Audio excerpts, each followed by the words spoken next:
Programme मध्य मुकाबले में खुश आमदीद। मैं हूं रबिया हसन, मेरे साथ मौजूद है रऊफ क्लास्टा। और आज के प्रोग्राम में जो टॉपिक्स हम डिस्कस करने जा रहे हैं उसमें सबसे पहले हुकूमत डट गई, मखसूस नशिस्तों के लिए आखिरी बाजी लगा दी गई।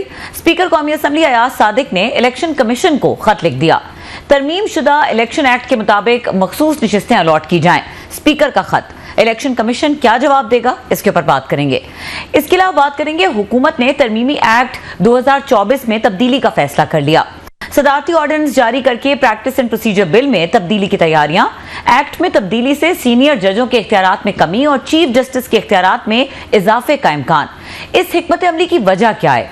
इसके अलावा बात करेंगे 15 माह से जेल में हूं, मजीद भी जेल में रहने को तैयार हूं, अवाम भी जेल जाने से ना घबराएं। बानी पीटीआई ने 2 टोक ऐलान कर दिया। लाहौर जलसा डू और डाई करार। अलीमा खान ने मरियम नवाज को चैलेंज दे दिया। और इसके अलावा बात करेंगे retired lieutenant general Faiz Hamid जिम्मेदार ओहदे पर बैठकर एक मखसूस जमात को ऊपर ला रहे थे। सिक्योरिटी जराए ने बड़े बड़े इंकशाफात कर दिए। फैज हमीद ने इस वक्त जो किया उस वक्त की हुकूमत की एमा पर किया, सिक्योरिटी उठा दिया। फैज हमीद के लिए इसके क्या नताइज होंगे, इसके ऊपर बात करेंगे। डिस्कशन के लिए हमें ज्वाइन कर रहे हैं सीनियर तज्जियाकार हफीजुल्लाह न्याई साहब, उनको वेलकम करेंगे। अस्सलाम वालेकुम हफीजुल्लाह न्याई साहब। वालेकुम अस्सलाम जी। हफीजुल्लाह न्याई साहब, आपने लास्ट टाइम, बहुत शुक्रिया आपने हमारी वक्त निकाला। आपने लास्ट टाइम जो 8 सितंबर का जलसा था उस वक्त बात हो रही थी और लाहौर के जलसे की बात हो रही थी, तो आपने कहा कि मुझे डेट बताएं तो मैं बता दूंगा जलसा कैसा होगा। So now the date has been announced और अब तो एक फाइनल जिसे कहना चाहिए कि मरहले में दाखिल हो गया ये जलसा। क्या देख रहे हैं इस जलसे के हवाले से? पहले तो बहुत बहुत शुक्रिया और इस बात का भी शुक्रिया कि आप ना मुझसे तंग होते हैं ना मैं आपसे तंग होता हूं। तो इसलिए never sir, never, it's a pleasure and honour sir. कसरत से आपके जो नाज़रीन है उनको हमें इकट्ठे देखने का मौका मिल जाता है सर। लेकिन जी जलसा भी अनाउंस हो गया है और जलसे की जगह भी अनाउंस हो गई है, लेकिन मैं ये पहला जलसा होगा जो बगैर तैयारी के होगा। मेरा नहीं ख्याल कि बगैर तैयारी के जलसा कभी हो पाता है, और अगर तैयारी के साथ होता तो भी मेरा ख्याल है कि तहरीक इंसाफ जो है इसके बारे में मेरी एक नपी तुली राय है उसके जलसे, जुलूसों, रैलियों के, लॉन्ग मार्चेस के बारे में, कि इनको एक जामे किस्म का बड़ा कॉम्प्रिहेंसिव जो है नाकामी का तजर्बा है। क्योंकि मैंने नहीं देखा कि 2014 के धरने से लेके और फिर चाहे लॉन्ग मार्च थे, चाहे जलसे थे, चाहे जेल भरो तहरीक उन्होंने चलाई थी एक 2022 के अंदर मेरा ख्याल में, और उसमें 2.5 लाख बंदा गिरफ्तार कराना था, जितने भी आज तक प्रेशर टैक्टिक्स आए, और सबसे आखिर में पिछले जुम्मे को जो गुजर गया है, एक तो कल आ रहा है, एक जो 6 दिन पहले था, इसमें एक भरपूर मुल्कगीर हड़ताल की कॉल बानिया तहरीक इंसाफ ने खुद दी थी और उन्होंने कहा था कि ये हड़ताल जो है ये उन गिरफ्तारियों के खिलाफ और जो स्टेट के जो कर्से मैयर्स हैं जो 8 सितंबर का जलसा नाकाम बनाने की कोशिश की गई है, इस सिलसिले में जो है ये हड़ताल होगी। मेरा ख्याल है कि रात को एक उड़ती हुई खबर सुनी थी मैंने जुमेरात की रात को कि जी कल की हड़ताल मुलतवी कर दी गई है, लेकिन उससे पहले भी उसका कोई चर्चा नहीं था, कोई उसका जो है कोई जिक्र अस्कार नहीं था। तो मुझे नहीं, मेरे नहीं ख्याल के तहरीक इंसाफ जो है लोगों को और इस तरह से उकसाने या भड़काने में कभी भी कामयाब हुई है कि जिससे वो कुछ सियासी फायदा उठा सके, ना लोग निकाल सकी है। और इसलिए उस जो माजी का तजर्बा है उसके बिना पे भी मैं समझता था कि तहरीक इंसाफ के जो मेरिट पे बड़े जलसे करने का ज़माना है वो लग चुका है, और वो कभी जो था और उसमें जलसे बड़े होते थे और उसके असरात कितने को होते थे, लेकिन उनके जलसे बिल्कुल मौलाना फजल रहमान की टक्कर के होते थे। अब ये जो जलसा हो रहा है इसमें कोई इनके जो है तैयारियां नहीं है। फिर अली अमीन गंडापुर जिस भरपूर तरीके से एक बड़ी तैयारियों के साथ केपी से आए थे, वो सहूलत भी अब हासिल नहीं है, बल्कि अब लोग तो उनको ताने दे रहे हैं जो हुकूमत के अंदर लोग हैं या उनके तर्जमान हैं कि अली अमीन गंडापुर साहब इतने दिन रह गए हैं, आपका मजाक कर रहे हैं, आपने पंजाब में ढोल लेके आना है और फिर पता उस ढोल के साथ क्या क्या करने हैं और बारात लेके आनी है और फिर पता क्या करना था। जिस तरह के उनके ओछे नारे होते हैं। तो मेरा ख्याल है कि तहरीक इंसाफ जो है ये सारे काम करके अपने आप को फेवर नहीं कर रही। अब ये जलसा मीनार पाकिस्तान में अल्लाह करे कि हुकूमत जो है फ्री हैंड देते, हुकूमत कोई ऐसी नादानी ना करे जो उनका तुरा इम्तियाज है जो वो माजी में करते रहे हैं। जैसे अभी 8 सितंबर के जलसे पे किस तरीके से तहरीक इंसाफ डिफेंस पे आ गई थी और अगले दिन जो है वो असेंबली के अंदर, पार्लियामेंट के अंदर जो कोई घुसा या नहीं घुसा, वो कौन लोग थे या नहीं लोग थे, बहरहाल उसका सारा मलबा जो हुकूमत में भी पड़ा और शासन के ऊपर भी पड़ा। तो उससे वो मजीद डिफेंस में हो गए और फिर जो आईन तरमीम जो नहीं हो सकी, जो कि बिल्कुल शॉर्ट शॉर्ट हो रही थी उस रात को, वो एग्जैक्टली मैं हकीकत कभी इस पर तफसील से बात करेंगे, उसकी वजह वही जलगार थी जो पार्लियामेंट के ऊपर रात को 4-5 घंटे या 2 घंटे या 1 घंटे या थी या नहीं थी, वो वजह बनी है। अब ये जलसा जो है अगर इसको हुकूमत फ्री हैंड दे दे तो अब आप कहते हैं मैं गिनती बताऊं, तो मेरा ख्याल है कि इमरान खान साहब ने जब कहा था 22 मई 2022 को प्रेस कॉन्फ्रेंस में कि मैं 30 लाख बंदा लेके इस्लामाबाद आ रहा हूं, तो मैंने उसी दिन अपने किसी प्रोग्राम में कहा था कि इमरान खान साहब आप 30 लाख नहीं 30,000 ले आए, आपका गुजारा हो जाएगा, हुकूमत में बहुत बड़ा प्रेशर होगा और आपको बहुत अच्छे उसके नतीजे मिलेंगे। लेकिन जब कहते हैं ना जिस माल के ताजिर थे वो माल न दार, जब इस्लामाबाद पहुंचे तो 3,000 बंदा भी नहीं था। और अगर अब भी इमरान खान साहब जो है वही लश्कर जरार जो है 3-4-5,000 से ज्यादा का ना भिजवा सकते और जलसे के अंदर 5-7 हज़ार की हाजिर हुई, तो मेरा ख्याल है कि इनकी बहुत बड़ी छुपी होगी। तहरीक इंसाफ की ताकत यकीनन इससे कहीं ज्यादा है, जिसका इजहार वो सड़कों पे करने की कोशिश करते हैं, करना पसंद फरमाते हैं और वो नहीं हो पाता। सुनिए सब इस जलसे के हवाले से क्या देख रहे हैं, क्योंकि हमने देखा कि 8 सितंबर के जलसे के बाद पीटीआई को वो फायदा नहीं हो पाया या उसको एज अ ब्रेक थ्रू वो नहीं यूज कर सके, जबकि उन पे इतनी सख्त पाबंदी थी और जलसे नहीं होने दिए जा रहे थे। तो अभी आपको लगता है कि कोई ऐसी स्ट्रैटेजी होगी जिससे कोई उनकी पॉलिटिक्स को फायदा हो सके? देखिए जी, पॉलिटिक्स को तो तहरीक इंसाफ के फायदा पहुंचाने के लिए अल्लाह के फजल का 3 साल में जो इमरान खान साहब के खिलाफ तादीबी इक़दाम किए गए हैं वो काफ़ी हैं। जितना मेरा ख्याल है कि तहरीक इंसाफ की सियासत को हमारी एस्टैब्लिशमेंट ने, चाहे वो जनरल बाजवा साहब की थी या हमारे जनरल आसिम मलिक साहब की थी, जितना फ़ायदा इमरान खान साहब को इसने पहुँचाया है शायद इमरान खान साहब के तस्वर में भी नहीं था। अब आप ये देखें कि जब से इमरान खान साहब को निकाला है तो और तब से लेके आप तक जो जो उसके खिलाफ इक़दाम किए गए हैं उन्हें इमरान खान की सियासत को 4 चांद लगाए हैं। और ये एक सोचने की बात है, मैं 4 चांद इसलिए कहता हूँ कि इमरान खान साहब की जो ताकत है वो है पब्लिक ओपिनियन। अगर पब्लिक ओपिनियन हर आए दिन जो है पिछले दिन से बेहतर है या उसमें इजाफा है, तो इसका मतलब है कि इमरान खान साहब की सियासत जो है वो बिल्कुल सही खतूत पे चल रही है और सही खतूत पर इस्तवार है।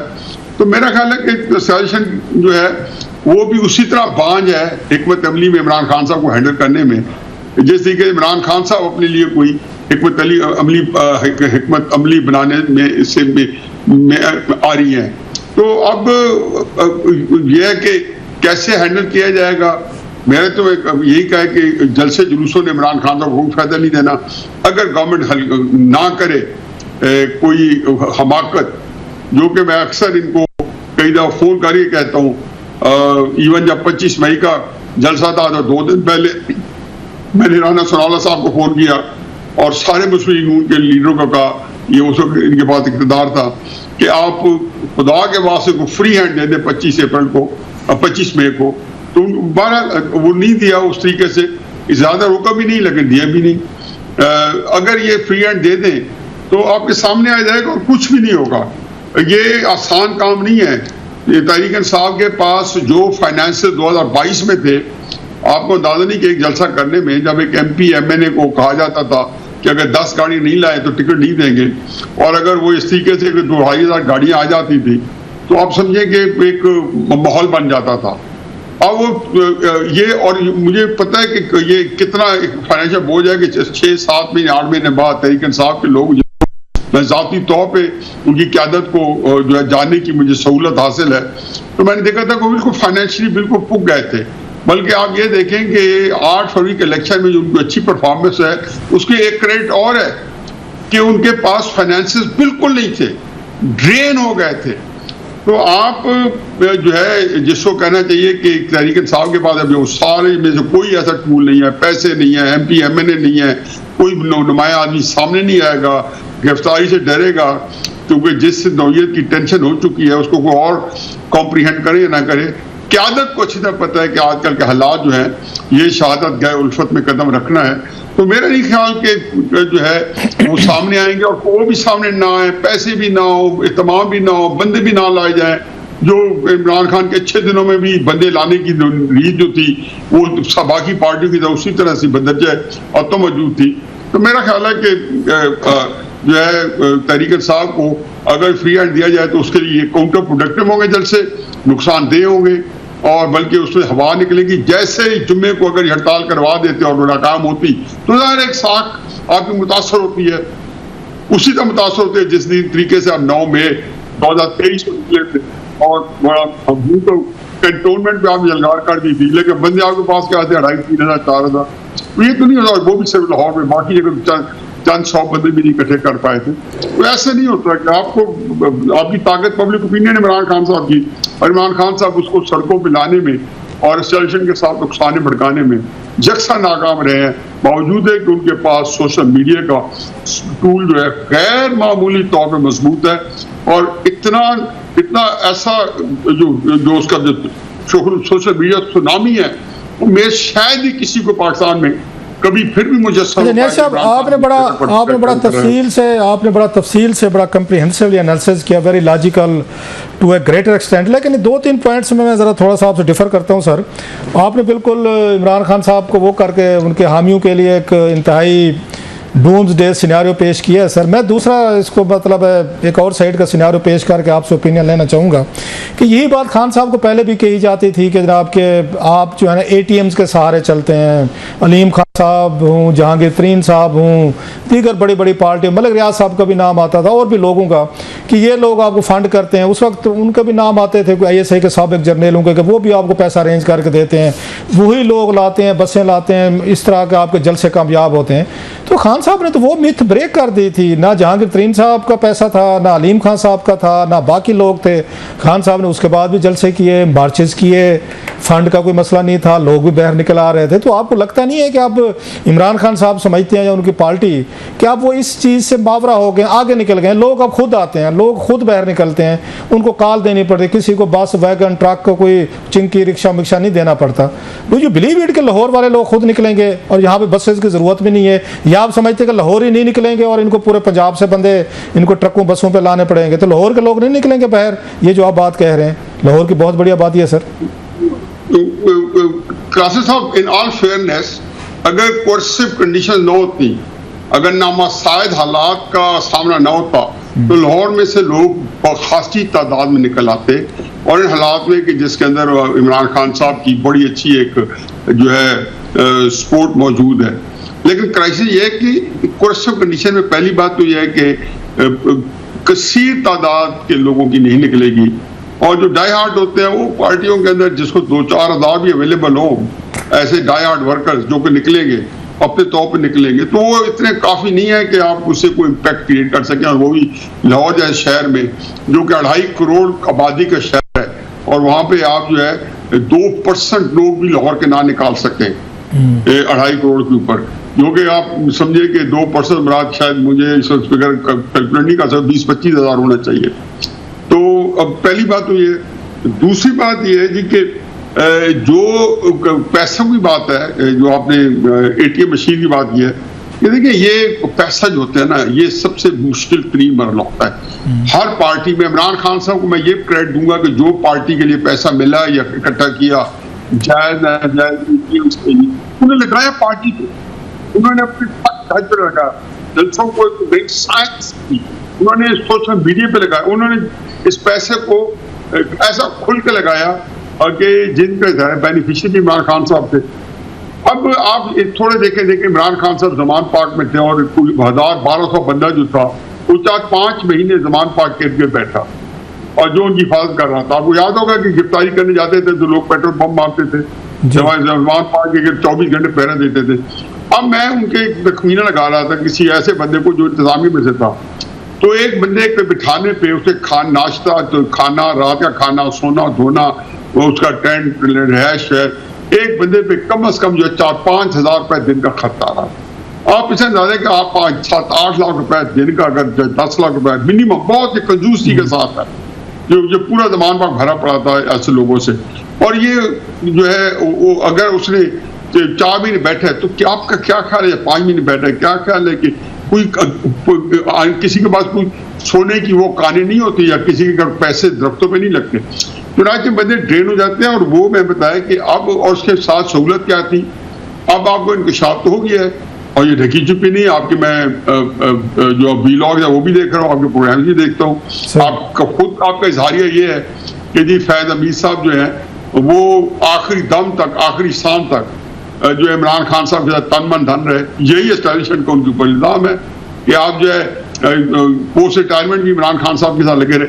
तो उसमें जो एक नेटवर्किंग थी जो फैज हमीद बाजवा ने एक ताकत के बलबूते बनाई थी, वो ट्रांसफॉर्म होकर इमरान खान साहब को बाद में भी मिलती रही और वो भी ड्रेन हो गई थी। मत भूलें कि उबराज वाले वो जो नकवी साहब थे, आरिफ नकवी साहब थे, और ये इस तरह के लोग जो थे जो 2-4 मिलियन डॉलर ऐसे आंख पलक झपकते भेज देते थे, वो अब अवेलेबल नहीं है और हर बंदा अपने क्राइसिस में है। अबराज नकवी वाला खुद 200-250 साल की जेल भुगतने के लिए का मुंतजर है।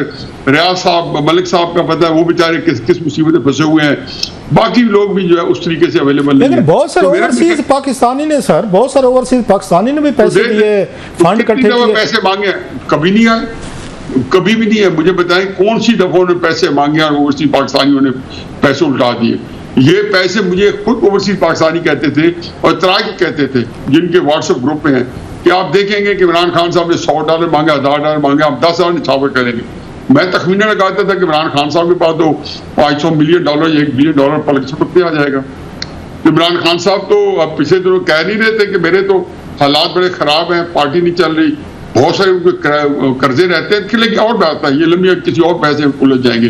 लेकिन नटशल मेरा ख्याल है कि मैं और आप ये समझते हैं कि जो पैसा जो है इमरान खान साहब की एक और वीकनेस है जो उनके पास नहीं होगा, जो उनकी स्ट्रेंथ थी पैसा जो उनके पास। खान साहब ने आज कहा है सर, आज खान साहब ने भी कहा है, अलीमा खान साहबा ने भी कहा है, उन्होंने जनाब हम खुद जाएंगे, इमरान खान साहब की बहनें भी जाएंगे, घर वाले भी जाएंगे, बच्चे भी जाएंगे, हम लड़ेंगे, मतलब है वहाँ पे आंसू गैस हो, लाठीचार्ज, गोली चले, हम जाएंगे, लीड करेंगे।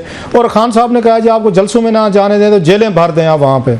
लगता है कि लाहौरी खान साहब की अपील पर जेलें भर देंगे या वही जो लोग अपने उसमें रहेंगे कि छुट्टी का दिन है, घर बैठते हैं, नाश्ते करते हैं, कौन जाए, या आप समझते हैं खान साहब ने बहुत ज़्यादा बोझ डाल दिया अपने वर्कर पे, अपने सिंपथाइज़र पे, अपने सपोर्टर पे कि वो पढ़े लिखे लोग हैं, मिडिल क्लास है, अपर है या जो भी, खान साहब को सपोर्ट तो करते हैं, वोट तो करते हैं, लेकिन वो ये फड्डे लेना, लड़ना भिड़ना, जो बात आप भी कह रहे थे, थक गए हैं, बच्चों की ज़मानतें कराना, जेलों में घर तोड़वाना, फिर एजेंसियाँ, फिर पुलिस, इनका जुल्म सितम, टॉर्चर। तो खान साहब ने कुछ ज़्यादा अपने वर्कर पे बोझ डाला हुआ है कि इतना ज़्यादा नहीं करना चाहिए था कि वो लोग एक पीसफुल पॉलिटिक्स में तो साथ हैं खान साहब को, लड़ाई झगड़े और फड्डे में तो शायद वो खान साहब को सपोर्ट नहीं मिल रही पंजाब से। क्लास साहब दो हिस्से हैं। पहला हिस्सा तो ये है कि उनकी जो बहनें जाना चाहती है जरूर जाना चाहिए। जाहिर है कि उनकी सबसे पहले तो अव्वल ख्वाहिश बात दरवेश, पहले उनको जो है आगे होना पड़ेगा और मेरा ख्याल है कि वो इसको माइंड भी नहीं करेंगी कि एडवर्स कंडीशंस हैं, सब कुछ है। वर्कर्स भी की खासी तादाद आएगी, लेकिन पहले तो ये सर्टेन करें कि वर्कर्स की कुल तादाद होगी कितनी। मैं कहता हूँ कि अगर किसी पार्टी के पास लाहौर के अंदर 10,000 वर्कर्स हैं तो वो पूरे लाहौर शहर की हुक्मरान बिलाशुबा, और 10,000 वर्कर्स में से 5,000 वर्कर आ जाता है तो बड़ी अचीवमेंट है। लेकिन आया 5,000 वर्कर जो है वो जलसे लिए काफ़ी होगा? अगर 5,000 ही वर्कर है उसमें से 3,000 आता है, 2,000 आता है, तो क्या वर्कर काफ़ी होगा?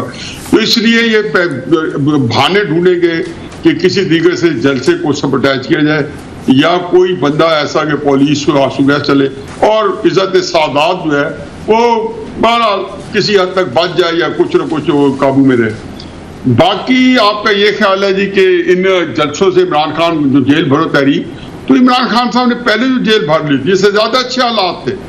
ऐसा जोश हवलबड़ा जुनून था लोगों से। जहाद अकबर के जो हल्फनामे लिए थे 26 नवंबर को, कई दफा आपके प्रोग्राम में जिक्र कर चुके हैं, जन आसिम मुनीर साहब की अपॉइंटमेंट रुकवाने के लिए GHQ रावलपिंडी पे जो जलगार थी, और उसके लिए किसने कसम कुरान लिए थे, लोगों के ऊपर कितने हल्फ लिए थे कि जहाद अकबर है, तो क्या लोग आए थे। फिर उसके फौरन बाद क्या कहा कि हम दो अब ऑफिसेशन थी खान साहब को, क्योंकि अगर थोड़ी सी सियासी स्पैम होती, अक्ल होती, समझबूझ होती, तो जेल भर तहरीक ना शुरू करते, वरना आज कम अज कम बोल बच्चन तक जो है उसको कोई ना कोई रोब रहता। लेकिन वो जेल भरो तहरीक क्लासा साहब, उसकी वो शानदार नाकामी जो है वो आज भी उनका मुंह चढ़ा रही है।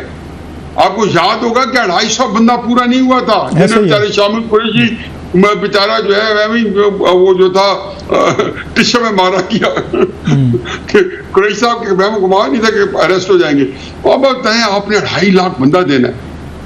अच्छा, इससे पहले भी 2014 का धरना था, क्या बातें करें। पता चला कि 2.5 लाख जो मोटरसाइकिल वाले हैं वो अपनी कागज भी दे गए, शनाख्ती कार्ड भी दे गए। यहाँ से गए जब लाहौर से निकले काला शाह काकू, तो यकीन जानो 700-800 बंदे थे। सुबह सवेरे अगले दिन गुजरांवाला से आके निकलने के लिए पांव बोझल हो गए थे, बंदे ही नहीं थे ना पीछे।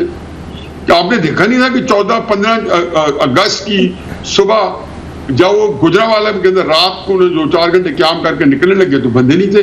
इजाज चौधरी को डांटा जा रहा था, लोगों के साथ लड़ाई हो रही थी, वहां गालम गलोच हो रही थी कि बंदे कहाँ हैं। तो ये तो बहुत ही लॉन्ग मार्च है। या तो आपको क्या लगता है कि इसमें किसका कसूर है सर? इसमें किसका कसूर है? इमरान खान साहब कहते हैं देखें जी मैं मुल्क और कौम के लिए कुर्बानियां दे रहा हूँ, बच्चों से दूर, फैमिली से दूर, मैं जेल में, मेरी सपोज बुशरा साहिबा जेल में, लीडरशिप जेल में, मैं नहीं डरता, डील नहीं करता, मैं तो यही कर, मैं यही कुछ कर सकता हूँ कौम के लिए। कौम अब बाहर निकले, खान साहब का तो ये नरेटिव है, मैं यहाँ पे बहुत बड़ी महाभारत लड़ा हूँ, जंग लड़ा हूँ, मैं आर्मी से भी लड़ा हूँ, एजेंसियों से, अदलिया से, इधर फिर हुकूमतों से, तो लोगों का हक है निकलें, अपना मुल्क बचाएं। लोग कहते हैं भाई साहब हम वोट वाले दिन तो निकल सकते हैं, लेकिन बाकी काम जो आपने हमारे पे डाल दिया, इतना बोझ, जेलें भरे, हमने घर चलाने, बच्चे पालने, स्कूल जाना है, और बहुत 100 सारी चीज़ें हैं, तो किसको वो आप कसूरवार समझते हैं? खान साहब की पॉलिसी ठीक नहीं है कि वो इस तरीके से अपने वर्कर या फॉलोअर्स को जेल में देखना चाहते हैं कि रजिस्ट करें, डिफाई करें, या वर्कर की ठीक नहीं है कि भाई साहब आपके लिए एक अकेला बंदा बैठा हुआ बेचारा घर बार छोड़ के, आप उसके आवाज़ पे बहरे निकलते, हड़ताल भी नहीं करते,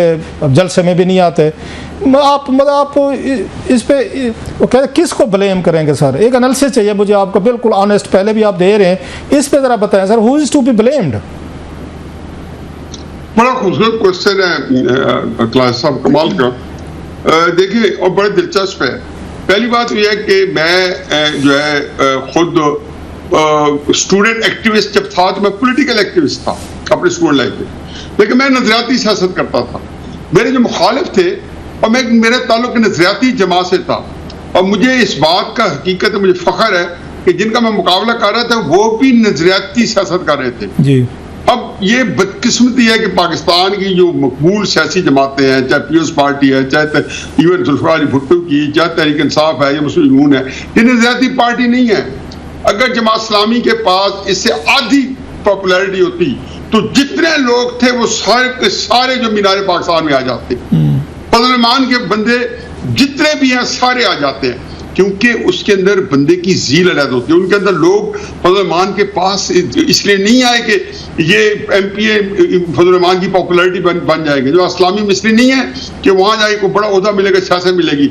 100% पता होता है कि इसके अंदर बैठ के पूरे सियासत का कब्रिस्तान है ये पार्टी जमात इस्लामी। लेकिन बावजूद जो लोग हैं जो कमिटेड है वो सब कुछ निछावर करने पर तैयार है। अब आ जाए इमरान खान साहब की, नवाज शरीफ साहब की, या जो भुट्टो की जो पार्टी की जो सियासत, इसके अंदर लोग आए हैं जाती मुफाद के लिए, अपने आप को नुमायां करने के लिए, अपने आप को, ये मैं 3 से कर लेना, एक इमरान खान है, एक उसके बाद एक बहुत बड़ा टियर है जो कि मरकज से लेकर जिलाई सतह पर क़यादत करता है या नुमाया है या जिनके पास जिम्मेदारी है, और फिर एक आम वर्कर है। अब ये दरमियान वाला तबका जो है ये 100% इमरान खान साहब की गम में मरा नहीं जा रहा। ना ख्वाजा आसिफ जो है दीवाना वार होकर नवाज शरीफ के लिए जो है मुस्लिम लीग में आया है, ना शामिल कुरैशी इमरान खान के लिए आया है। हर एक को पता है कि इनकी क़यादत में हमारी सियासत को चार चांद लग सकते हैं, पनप सकती है, और इस चीज को बढ़ाने के लिए आए। अब जब आपकी सियासत के अंदर हर बंदा एक मुफादात के ऊपर हो, हर बंदे एक अल्टीमेट ऑब्जेक्टिव ये कि आज इमरान खान का अगर 7वें सवाल में पहुंचा तो 5वें सवाल पे मुझे भी जगह मिल जाएगी, तीसरे सवाल में तो की जगह तो कहीं नहीं गई, कम से कम मैं इमरान खान की वजह से मेरा रोब-दाब तो होगा। अब जब आपका पहले मिशन ये है और उसकी वजह से आप इमरान खान को प्रमोट करते होते, तो उसके लिए फिर बंदा जो है वो चूरी खाने वाला मजनू होता है, वो जान देने वाला मजनू नहीं होता। तो इसलिए ज़हन में रखें कि अगर नजरियाती पार्टी होती तो मेरा जवाब कुछ और होता। चूंकि ये पार्टी नजरियाती नहीं है, तो इससे ये नहीं किया जा सकता इमरान खान साहब की मकबूलियत को मैं अंडरमाइन कर रहा हूँ या पब्लिक सपोर्ट को अंडरमाइन कर रहा हूँ। मैं सिर्फ ये कह रहा हूँ कि उनके पास किसी जो है इनकलाबी वाली सोच है ही नहीं, क्योंकि ना उनकी पार्टी इनकलाबी है। दूसरी बात यह है कि इमरान खान साहब मुझे बताएं कि जब आप सितंबर में एक मीर जाफर से मुलाकात के लिए तड़पते हैं और आपके सामने सारी चीजें आ गई, आपने खुद फैसल वावडा साहब जिन्होंने मुलाकात कराई, शायद आपने उनका इंटरव्यू किसी ने किया, बल्कि आप लोगों को किसी इंटरव्यू में उन्होंने कहा कि मैंने किस मिनट तरले से बना जहाज से बाजवा से। अच्छा सर, अभी एक सवाल बड़ा अहम रहता है, भूलना जो मैं कि आपने अभी नजरियाती सियासत की बात की, मौलाना फजल रहमान साहब और इमरान खान साहब की पार्टी ने एक दूसरे को गले लगा लिया है सर, आजकल सुई नहीं गुजरती दोनों के दरमियान से sir. How do you see that, ये कैसे इसको देखते हैं सर, इस पूरे अलायंस को? मैं आपको ये बताऊं कि मौलाना फजल रहमान पीपल्स पार्टी कई पार्टियों को ये बेनिफिट हासिल है जिसमें तहरीक इंसाफ और मुस्लिम नून नहीं है, कि वो जिसके साथ मिल जाए उनकी सियासत को ज़ौफ नहीं पहुंचेगा। तहरीक इंसाफ और मुस्लिम नून और खसूस तहरीक इंसाफ जिन्होंने हाई मॉरल स्टैंडर्ड रखे थे और जिन्होंने मौलाना ने तो गाली की इब्तिदा नहीं की थी, इमरान खान साहब ने उनके ऊपर गालम गलोच की इब्तिदा की थी, तो मौलाना जो है उनको तो जो है ना अभी भी उनके साथ बैठे हैं, तो इमरान खान साहब को सारी जिंदगी वजाहतें देनी पड़ेगी, क्योंकि इमरान खान साहब को अंदरूने खाना अभी भी मौलाना के बारे में ये एतमाद नहीं है और बिल्कुल यकीनी नहीं है कि मौलाना जो है वो ये सोच जो आजकल कर रहे दिखा रहे हैं वो मामला फहम है। वो जब देखेंगे कि मुल्क जो है बहुत बड़े दलदल में फंसा जाता है और इसमें से बहुत बड़े टकराव की तरफ जा रहा है और ये टकराव जो मुल्क को नुकसान पहुंचाएगा, तो इमरान खान साहब को ये वारा खाएगा, मौलाना फजल रहमान को वारा नहीं खाएगा कलासर साहब। तो चुनाचे उन्होंने एक रास्ता तलाश करने की कोशिश करेंगे तरीके साहब उनको साथ दे।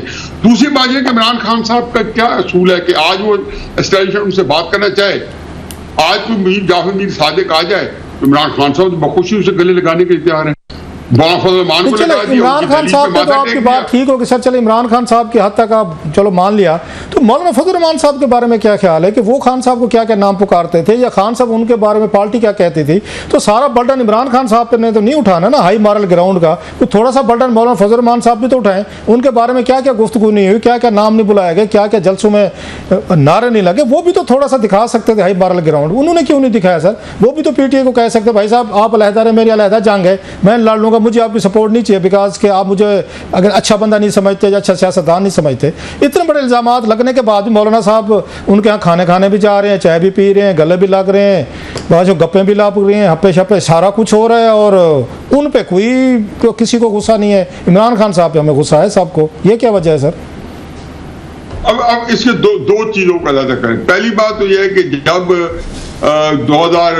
10 अप्रैल 2022 के अंदर पीडीएम और पीपल्स पार्टी और एएनपी इन 11 पार्टियों ने मिलकर हुकूमत बनाई थी, बाकी 7 पार्टी जो इमरान के तहदी से उनके साथ मिलकर, तो मैं उसके बारे में अक्सर टीवी प्रोग्राम में कहता था कि इसका नुकसान जो है सिवाय मुस्लिम लीग नून के किसी को नहीं होगा। आप देख लेंगे कि जब एंड ऑफ द डे जब सियासी जो कीमत अदा करनी पड़ेगी तो मुस्लिम लीग नून को अलहदा करनी पड़ेगी, पीपल्स पार्टी भी बाल बाल बच जाएगी और मौलाना भी बाल बाल बच जाएंगे। अब मौलाना के वहाँ पे अगर कोई कमी पेश हुई है तो उसकी वजूहत कुछ और है। नहीं हम मौलाना साहब से अखलाकी नहीं सर, हम मौलाना साहब से अखलाकी मैं उधर दो कुव्वत का नाम वो रखें, उम्मीद रखें कि वो अखलाकियात वगैरह सियासत में नहीं। मैंने उसी की तरफ आ रहा हूँ। मैं पहले दो चीजों को अलग करूँ। सियासत तो उनकी उसको कोई ज़ौक़ नहीं पहुंचता, इसमें तो मेरा चलो आपने इत्तेफाक कर लिया, नहीं करते। अब आ जाए अखलाकियात के ऊपर। हकीकत यह है कि मौलाना साहब की कोई सुबकी नहीं हुई, कि सिवाय कल भी वो एक जाती तौर पे खाने पे असद कैसर पे जो कि पब्लिक में मौलाना साहब की के बारे में इतने रत्बुल लसान है, उनके घर गए, आज तक बताए कि 1 दर्जन विजिट हुए हैं, वन साइडेड थे। तो मौलाना की जो स्माइल होती थी ना उनके आने पर, ये काफी थी बताने के लिए कि तुम्हें शर्म आनी चाहिए थी मेरे घर आने के ऊपर। और यही बात जब चकजई के पास गए होंगे तो मेरा ख्याल है किस बोझल दिल के साथ तहरीक इंसाफ वाले गए होंगे, या कैसी पहली दफा कैसी आंखें मिलाई होगी। मौलाना को कोई इशू नहीं था, मौलाना तो उनके लिए पहले दिन से डिसमिस थे। मौलाना अब इनको मजीद इनसे वो कलमात कहलवाएंगे अपने हक में कि बाद में जब ये करेंगे तो यकीन जानो कि खुद इनको अपने आप से घिन आएगी तहरीक इंसाफ की लीडरशिप को अपने आप से। यार क्या है, क्या मुनाफकत है कि हम एक बटन ऑन होता है तो हम गाली देना शुरू कर देते हैं। इस इंतहा की गाली 2011 में शुरू की इमरान खान ने, जून 2011 मुझे अच्छी तरह याद है, और 2023 के आखिर तक मौलाना के ऊपर रवा रखी। उस गाली को वो जो है आज जो है उसको न्यूट्रलाइज कर रहे हैं। तो इसमें तो जो मौलाना की तो मॉरल फतह ये कि वो शायद हर ऐसे बंदे को जो उनको बुरा भला कह चुका है और फिर उनके आस्थान आलिया पर माथा टेक चुका है, मौलाना के लिए सत्य खैर है। ठीक है, बहुत शुक्रिया फैजुल अनाई साहब, हमसे एक्सक्लूसिव गुफ्तगू कर रहे थे। और यहाँ पे वक्त हुआ है ब्रेक का।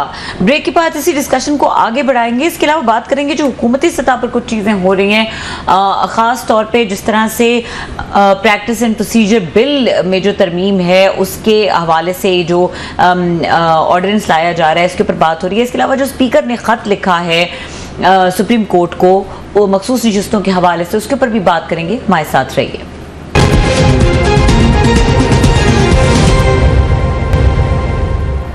Welcome back. और हमारे साथ मौजूद हैं सीनियर सियासतदान इसाक खाकवानी साहब, उनको वेलकम करेंगे। अस्सलाम वालेकुम खाकवानी साहब। वालेकुम बीबी। खाकवानी साहब, वैसे तो बहुत सारी बातें हैं जो आपसे की जा सकती हैं, लेकिन चूंकि जलसा 21 को होने जा रहा है पीटीआई का, और इस जलसे को लेके जिस तरह की बयानबाजी हो रही है, ये जिस तरह से जो बानी पीटीआई वो मुतहर्रिक कर रहे हैं पीटीआई के वर्कर्स को, लग रहा है कि ये डू और डाई किस्म का मैच है। कैसे देख रहे हैं इस जलसे को, होता हुआ देख रहे हैं? पहले तो ये बताएं। मेरा जो तजर्बा पीछे नजर आया है उसके मुताबिक में तो मेरा नहीं ख्याल कि इस किस्म की कोई चीज इतनी खुलेआम जलसा करने की फुल फ्लेजेड उनको खुले, मेरा नहीं ख्याल कि उनको इस तरह का कोई वो मिलेगा, माहौल मिलेगा कि वो अपनी बात भी कर सकें, अपने बंदे भी इकट्ठे कर सकें और वो हुकूमत को एक चैलेंज भी जो अमूमन वो देना चाहते हैं, वो मेरा नहीं ख्याल कि वो इस तरह होगा नहीं। वो उसी तरह ना हो जाए जैसे पहले 1-2 चीजें हुई हैं जिसकी बड़ी मतलब संजीदगी से देखा जाए तो वो एक अच्छा माहौल नहीं बना पाकिस्तान में जो कुछ हुआ है। तो ये जो माहौल बनेगा खाकवानी साहब, जो आप कह रहे हैं कि आप जिस तरह से माजी में होता रहा है कि जलसे जब इस तरह की कॉल दी जाती है, और खासतौर पर लाहौर का जलसा, इसको लेकर जरा हाइप भी ज्यादा है, और ये भी समझ आता है कि लाहौर का जलसा अगर अच्छा हो जाए तो गेम चेंजर होता है। तो ऐसी सिचुएशन में अगर रोका जाता है जलसे को होने से, तो आप क्या देख रहे हैं, हालात किसके फेवर में जाएंगे? देखिए, जितनी भी चीजें इस वक्त हुई हैं उसमें तो हालात इमरान खान के हक में गए। कौन सी चीज ऐसी हुई है जहां पर उनके हक में नहीं हुआ? हुकूमत जिस तरीके से रिएक्ट करती है उनको एक इस किस्म का रिएक्ट नहीं करना चाहिए, क्योंकि वो एक सियासी बुनियाद पर वो हुकूमत में आए हैं और सियासत में ये चीजें और एहतजाज और चीजें और अवलाद को इस्तेमाल करना और अपना ओपिनियन देना और लोगों का इज्तिमाई ओपिनियन देना जो जलसे की वजह से होते हैं, वो एक उनका हक बनता है। मगर वो इस किस्म के हक जो है वो पहले तो पूरे 1-1.5 साल में ऐसी कोई चीज नजर नहीं आई कि जहां वो इस चीज को मलूद खैर अपना रखे, हाजिर रखें।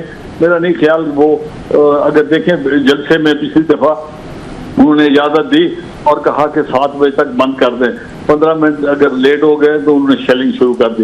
इस तरह तो कोई हालात होते नहीं है।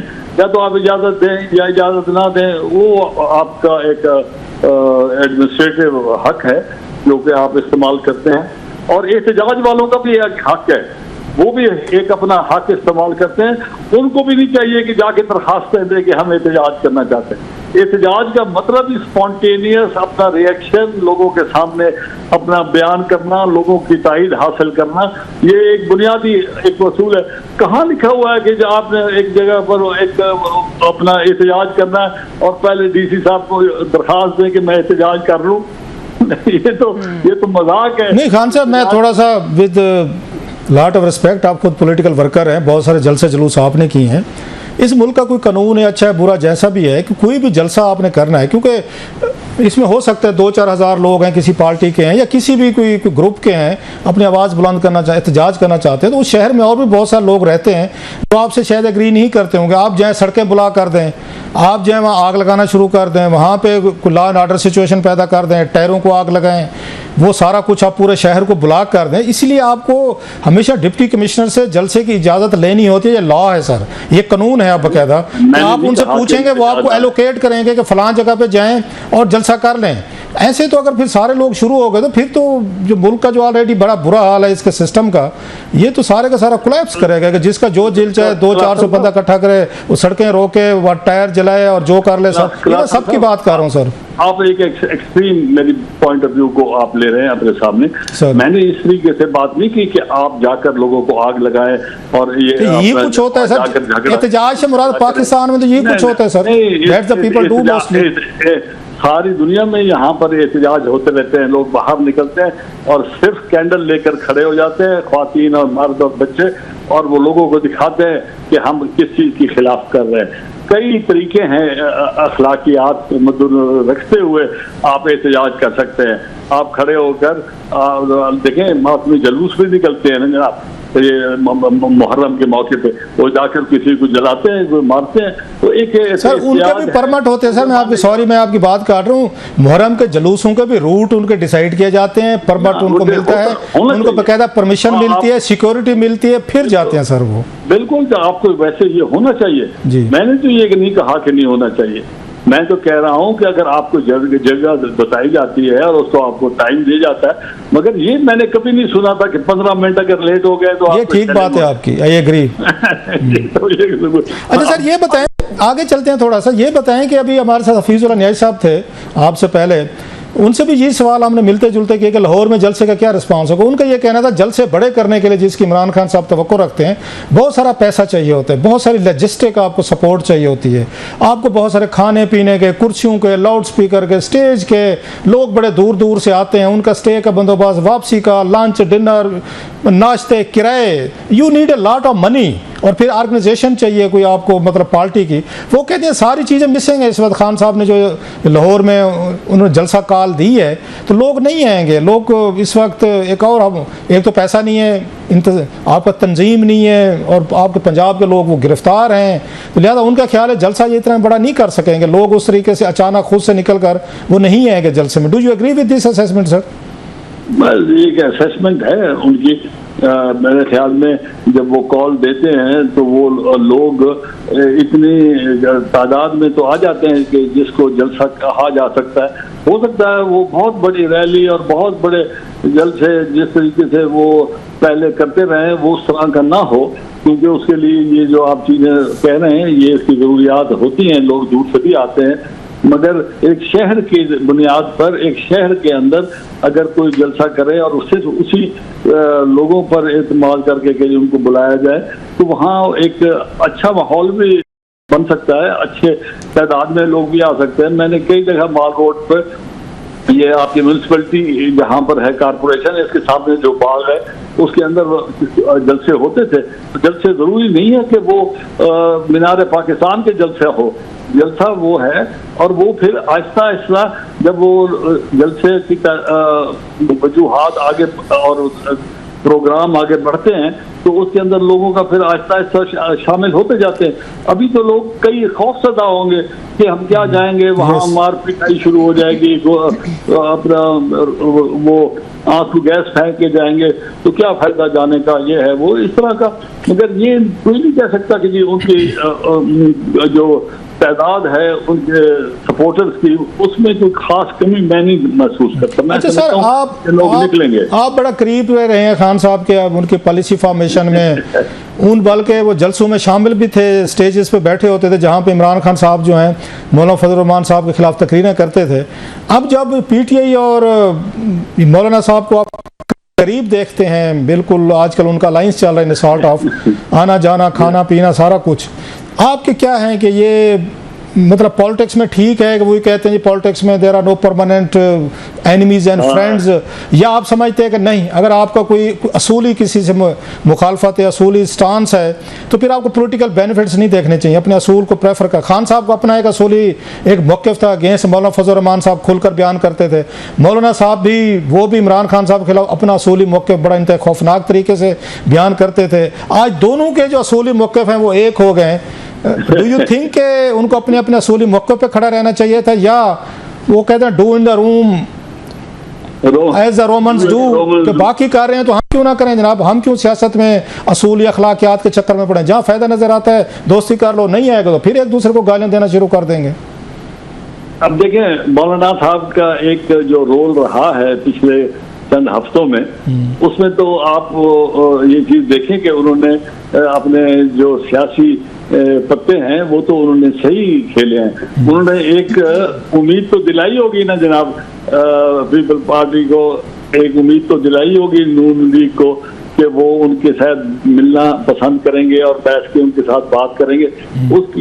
उसकी वजह से वो लोग आए उनके पास, और उन्होंने सबके साथ बैठ के अपना कद तो बड़ा किया ना जनाब, चाहे उनके पास 5 सीटें हैं 4 हैं जो भी आप कहें, उनके पास लोग आए तो जनाब, आकर उन्होंने बात की, गपशप लगाई, और मौलाना साहब के जो ख्यालात हैं वो ख्यालात तो मुल्क के माहौल को देख के लोग तब्दील करते हैं। ऐसी तो कोई बात नहीं है कि जो रिजिड हो जाए कि जी मैंने एक दफ़ा उनके खिलाफ बात की, उन्होंने मेरे खिलाफ बात की तो लिहाजा हमारी बिल्कुल छुट्टी हो गई है। ये तो सियासी चीज़ें इसी तरह ही आगे बढ़ती हैं कि जब लोग देखते हैं कि कहाँ उनका सियासी फ़ायदा भी है और मुल्क का फ़ायदा भी देखते हैं लोग, और दोनों को चीज़ मद्देनजर रख के लोग अपना फैसला करते हैं। अगर मौलाना साहब इस वक्त कह रहे हैं कि इमरान खान साहब, तो इमरान खान कोई इंडियन एजेंट तो नहीं है ना जनाब कि उसके साथ बैठ गए तो क्या हो गया। अगर वो भी पाकिस्तान के नुमाइंदगी रखते हैं, बहुत बड़ी जमात है उनके पास एक। आप कुछ कहना चाह रहे थे सर, एक दो आपने कहा था 1-2 मिनट दीजिएगा, इन सवालों से हट के मैं कुछ कहना चाहता हूँ सर, आपने कोई बात करनी थी। मैंने क्या बात करूं, मैंने आपने दूसरी तरफ चला दिया मेरा, तो वो जो सोच में था, मैं ये कह रहा था, सोच रहा था कि ये चीज़ें हमारी जो आपस में खिफतें हैं, नाराजगी और लड़ाई के जो बना हुआ है ना माहौल, इस कशीदगी को कम करना चाहिए। ये मुल्क के फायदे में नहीं है, ना ही आपको इससे कभी कोई फायदा होगा। और दूसरा, मैं ये भी सोच रहा था कि ये जो एक नया पावर सेंटर बना है जुडिशरी का, ये भी एक कोई खुशहाल बात नहीं है, क्योंकि वहाँ पर कोई मुल्क की बेहतरी के लिए बात नहीं हो रही, वो अपने तशख़्ख़ुस को बढ़ाने के लिए हर कोई ना कोई काम कर रहे हैं। अब जो मैं समझता हूँ वो एक चीज़ सही नहीं है, उनको इस तरह करना नहीं चाहिए। और आखिर में मैं ये अर्ज करूँगा कि पाकिस्तान की तमाम जुडिशरी जो है सिर्फ इम्तिहान देते हैं जब सिविल जज का इम्तिहान होता है, बाकी सब जगह पर जितने बंदे जाते हैं सब सिफारिश के साथ जाते हैं, सबका ताल्लुक होता है तो वो जाते हैं, वहाँ पहुँचते हैं। बाकी किसी का पार्टी के साथ ताल्लुक है, किसी का अपने ग्रुपों के साथ, वकीलों के साथ ताल्लुक है, वो उस ताल्लुक की बुनियाद पे जाते हैं, वो कोई अपने ठीक है खगवाई साहब, आई एम सो सॉरी, मुझे आपको इंटरप्ट करना पड़ेगा क्योंकि ब्रेक का वक्त हो रहा है और हमारे पास टाइम भी थोड़ा रह गया है। डिस्कशन कंटिन्यू करेंगे इस ब्रेक के बाद, हमारे साथ रहिए।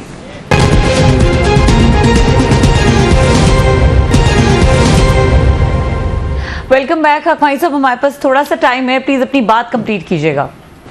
जी, मैं अर्ज कर रहा था कि इतने बड़े इदारे हैं और इन इदारों में जितने भी सब में से जो बड़ा इदारा है वो जुडिशरी का है। और अफसोस की बात यह है कि हाई कोर्ट के जजेस साहबान और सुप्रीम कोर्ट के जजेस साहबान जो भी यहाँ पर बड़े अच्छे लोग भी आए हैं, मगर ज़्यादातर यहाँ पर कोई आदमी कंपटीशन की वजह से नहीं आया। कोई आदमी सब ताल्लुकात की बुनियाद पर या किसी न किसी चैम्बर के साथ ताल्लुक़ रखते हुए अपना एडवोकेट्स का एक अपना ग्रुप्स हैं, उनके बंदे आते हैं जो कि लोगों को इंसाफ मुहैया करने में उनकी काफ़ी कमी है। और लोगों को उम्मीद है होनी चाहिए कि वो जहाँ पहुँचें तो उन पर एतबार हो कि वहाँ उनके साथ इंसाफ होगा। और जब इंसाफ नहीं होगा तो मुआशरा, मेरे नहीं ख्याल कि उसमें तरक्की या कोई चीज़ आगे बढ़ सकती है। यहाँ इंसाफ की कोई कदर भी न करने वाले हों, इंसाफ देने वालों पर भी सवालिया निशान हों, तो वो बड़े एक अफसोसनाक इस वक्त हालात बन गए हैं जो काफ़ी अरसे से हैं। ये आजकल के नहीं है, ये काफ़ी अरसे से इस तरह हो रहा है। तो फिर वकीलों का तो ये जो पावर है फिर तो वो तो नहीं खत्म की जा सकती जो आप बता रहे हैं, क्योंकि वही वकील अपने चेंबर्स के वकीलों को जज बनवाते हैं और फिर कल को जज वो बन जाए। सबकी नहीं बात कर रहा, अच्छे भी हैं बहुत सारे, तो फिर वो अदालत को, अदलिया को, नैरेटिव को कंट्रोल करते हैं सर। फिर वो तो पीछे बैठ के उतारे वही घुमाते हैं बड़े बड़े लीडरान सर वकीलों के। नुकसान तो लोगों का हो गया ना जनाब, लोग भी तो उनके साथ है ना सर जी, लोग भी तो साथ हैं उनके। चले लेकिन इसमें नुकसान इवेंचुअली लोगों का होता है। इसी नोट पे प्रोग्राम को खत्म करना पड़ेगा। बहुत शुक्रिया, इसाक हक़ानी साहब हमारे साथ मौजूद एक्सक्लूसिव गुफ्तगू कर रहे थे और प्रोग्राम देखने के लिए शुक्रिया। इजाजत दीजिए, अल्लाह हाफिज।